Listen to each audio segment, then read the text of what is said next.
Thank you so much for sitting down with me today. Glad to. I love the movie. So the first thing I've noticed when I looking at the robot, it kind of reminded me of the Boston Dynamic robots. Was that your inspiration for it? Absolutely. Okay, and Yeah. so why was your choice for that?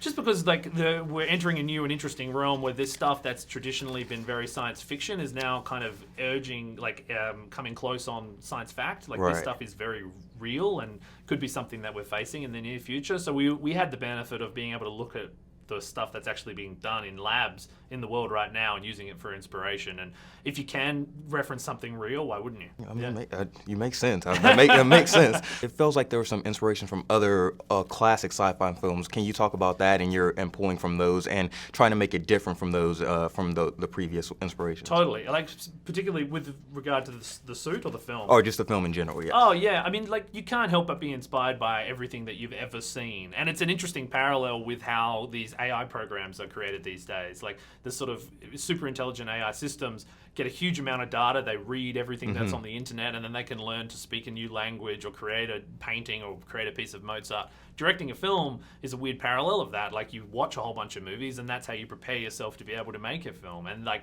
those influences we really wear on our sleeve in something like I Am Mother. Like I'm a child of Ridley Scott and James Cameron and Steven Spielberg, and all of those filmmakers sort of are in the DNA of this. You said this was a film about to study what it means to really be good. Yeah. Can you elaborate on that and talk about what you really meant? Yeah, like it's this parallel debate that Michael and I were having about how to become decent parents. Like how do you instill right and wrong within a child? And likewise, if you're creating an AI system, how do you instill right and wrong in that AI system? And how do you know what is right and what's wrong? So many of us sort of take for granted that we're just shooting from the hip and have a natural instinct for how we make these decisions and do the right thing. But that's often based on religion, or it's based on what our parents just told us to believe. Or maybe you've picked up a book and you've studied some philosophy, but no one really knows where that innate sense of right and wrong comes from. And this film was a chance to sort of explore one character trying to work out how she felt about something separate to what she was being told from the outside world and from the people that she knew.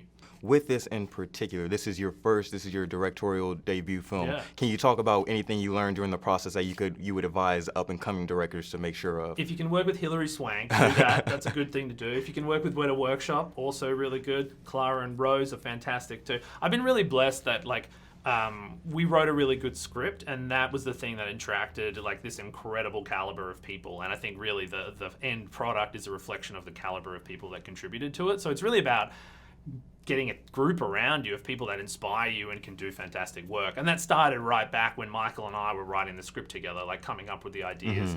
That creative collaboration was the sort of beginning of all of this, and then we've been lucky enough to be adding more and more incredible people along the way that hopefully can help us create an incredible movie. Last question, what was the best motherly advice that you've ever received? Oh, wow, that's a good one. Motherly advice was probably like, don't give up, and that's been a theme throughout the process of making this film too. Like there's been lots of steps along the way where it would have been easier to be like, forget about that. Forget about this whole filmmaking gambit. That seems a bit tricky. But no, if you want something, you just got to go at it. You just got to persevere. And that's something that, my mum's always been in my corner saying, no, you just keep going. You just keep going and you'll win it in the end. Hilary said pretty much the exact same thing. Really? Yeah, she said that pretty much something like that. Last question. So it seemed like this could be like an open world. Do you have any interest in kind of expanding on it from where we left off at the end without spoiling anything? Would love to. Okay. Yeah, and Michael and I have had conversations about that, like where this story could go forward from here. So it's really about the reaction that we get from the audience and how loud they are. Like if Netflix hears loudly, that there's an enthusiasm to continue this story, like Michael and I have ideas for sure. Okay, I'm excited to hear that. Netflix, everybody make sure to tune in because I'm excited for the future of this. I can't wait for it. Thank you so much for sitting down with us, and we can't wait for everybody to see this.